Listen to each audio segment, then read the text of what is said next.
Welcome to the 7th ever edition of the Geny Mets podcast. Well, tonight it's Josh Einbinder, Anilo Piro, and we're going to get it going. The Mets swept the Nationals and are now in a tie for first place with Washington. What a game last night. Lucas Duda red hot. What happened last night that you really liked? Well, there was a lot to go down. A lot went down last night that I really enjoyed. I mean, 3 home runs back to back to back in the third inning. I mean, that's awesome as a fan to watch and to know that your team did that. There's a lot. I know emotions played a lot into it. There was videos before last night's game of Travis Darnell all hyped up. I don't know if you guys saw that, but there was videos out there of the players, and I think the Mets knew that they needed to sweep the series, and they did. And there's just a lot to look forward to. They played very solid baseball. Syndergaard was lights out, 8 innings pitched again, giving up two earned runs, both on solo shots. So not too bad. He did really good out there. Happy with that. And then you got the former National Tyler Clippard come in and end the game, which I thought was awesome to do it against his former team. And it just seemed like everything was really clicking for the Mets last night. I mean, they got down early, 1-0, but they got right back. They didn't give up any more runs. And they came out and they scored those runs and they held the lead, which was awesome. And, you just feel happy for this team. The stadium was shaking last night. Mets fans are excited all over the place. Yes, it's a tie for first place, but it's a step. The Mets have never been this far into the season in first place since 2008, and we all know what happened in 2008, so we're not going to speak about it ever again. So I think it's just a good time to be a Met fan right now. They're 55-50, so the record isn't the greatest, but hey, first place is first place. So I think right now they got to turn it to the next series and, take it in overdrive and get some more wins. I mean, our next 2 series are against Miami and Tampa. I mean, and that's a 6-game set total against those 2 teams. Those should both be, not necessarily sweeps, because you never know who you're going to face in the pitching rotation, maybe Chris Archer or whatever, but those should be both series wins. We should come out 4-2 if we're lucky to come out of those series in Florida. And if we can come out of 4-2, we're in pretty darn good shape. And last night, Citi Field was electric. They were chanting, Jason Worthless, and just, it was amazing to see, and the fans were really amped up, especially during Thor's start and Brandy's and Duda's. I think to go on that, I mean, Mets fans haven't seen, the younger generation of the Mets fans haven't seen this. I barely remember '06. I was a young boy. So it's all new to us in a way. And, it's just great to be a part of it. I know for, the older Mets fans, it's finally happening. And, you just got to give props to this team. And a lot of people rip him a lot, but Sandy Alderson, he's done a great job. He put this team together. He knows exactly what he's doing.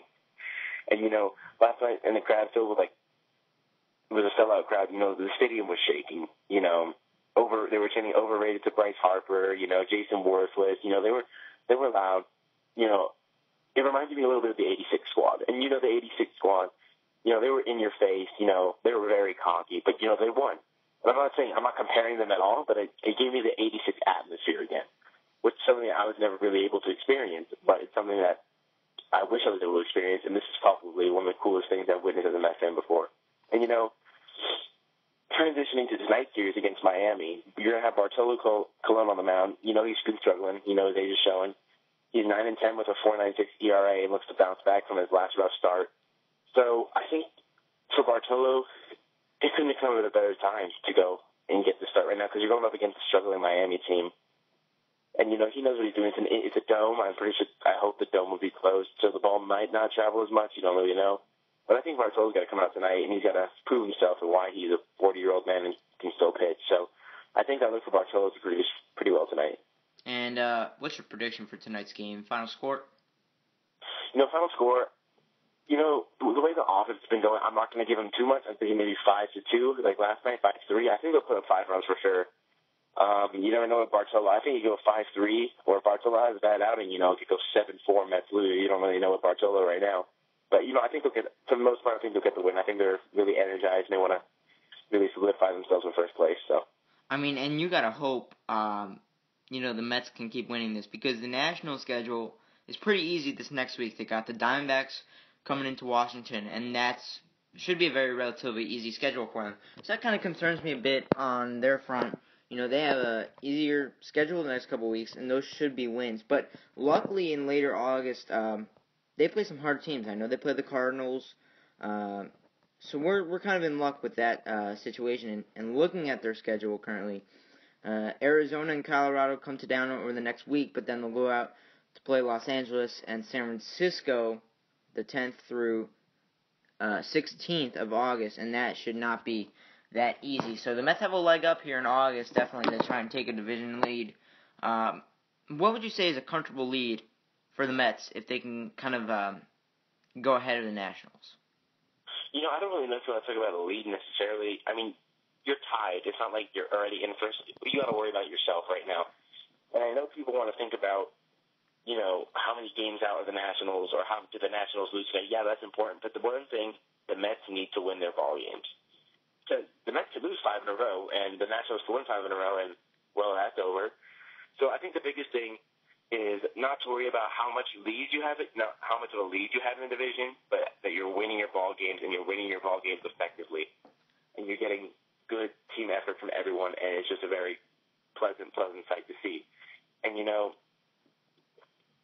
want the Mets to get up 5, 6, 7 games, but that's unrealistic.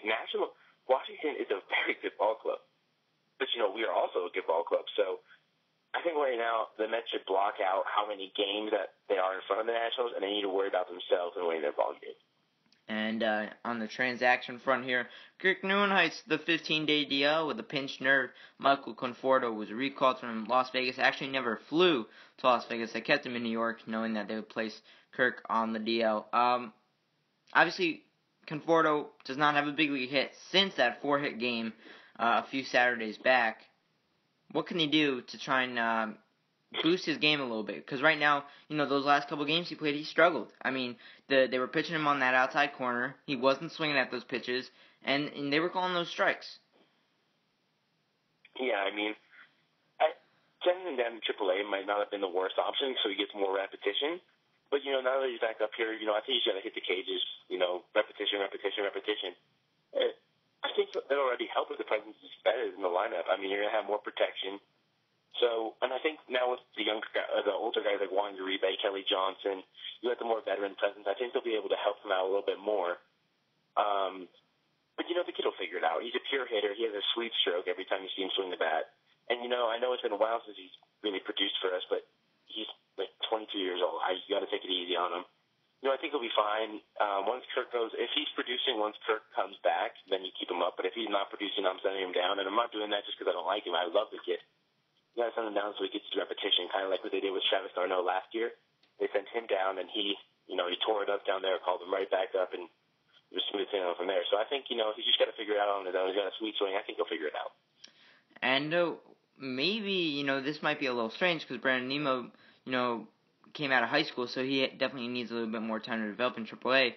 But if they send Conforto back down during Kirk's DL stint, could you see them calling up Nimmo maybe for just a game or two? I mean, I think it's a possibility. A realistic possibility, probably not.